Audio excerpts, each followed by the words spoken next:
It makes me feel sad, like it's kind of like you're not playing with me for the whole day and you're yelling at me and you're telling me to do stuff all day, and it makes me kind of feel like you're not actually loving me that much. Man.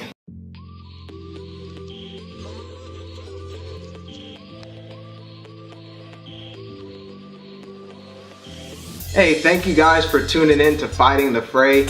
It's such a beautiful day here, and so before I jump into it, I just wanted to actually share something with you guys. Quite often what happens is after a long day of good work, of negotiating contracts and working through deal points with contractors and different things that I go through at the office, I found myself coming back home and not really turned down yet. Before I know it, I'm yelling at the kids. I'm saying, Jeremiah, do this, Brielle, do this, and I'm just like, And I mean, it's not really the type of dynamic or the type of relationship that I want to have with my kids. I mean, Jeremiah, Brielle, how does it make you feel, Jeremiah, whenever I come home and I'm yelling? You've had a long day at school and I'm just yelling and telling you to do all of these things. It makes me feel sad, like it's kind of like you're not playing with me for the whole day and you're yelling at me and you're telling me to do stuff all day, and it makes me kind of feel like you're not actually loving me that much. Man.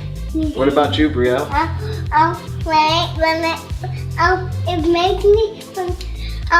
It makes me cry really much, and it makes me be very, very sad. Okay, I mean, I love you guys.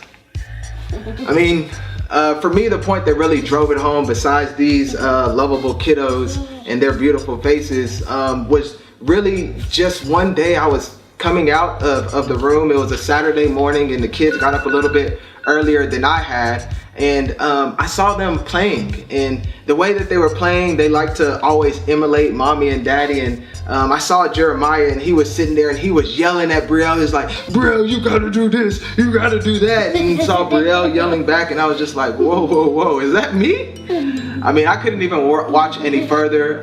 What I did in that moment, I just yelled out Jeremiah's name as loud as I could. He came up to me literally trembling, his arms down like he had just gotten in trouble. And I threw out my arms and I grabbed him and I said, I love you. And not too many minutes later, my daughter, who I like to call Mrs. Me Too, runs up and says, I want the same thing. And so I yell out her name and she comes and I wrap her in my arms and I say, I love you. A couple of minutes later, I see them playing again, and I see Jeremiah and Brielle, and they're sitting there and they're yelling and doing the same thing, but now they're yelling at the top of their lungs, and then they're walking into each other's arms and saying how much they love one another. In that very small instant, I realized right there that, man, we have a lot to do to be able to help to shape the dynamic of our home and be able to improve the relationship that our children have with us. And so therein lies the Fighting the Fray challenge. What I want you to do, and you can do this as many times as you want to or you need to, as long as it positively influences the relationship that you have with your kids and the love that you show with your family. I want you to yell your kid's name as loud as you can. Whenever they come up to you, throw out your hands and tell them, I love you. And when you do that, it's our hope that it'll really shake up positively the way that you relate with your kids, and hopefully give you some things to laugh about and create some more important memories for you down the line. Until we see you guys again, let's keep fighting the fray.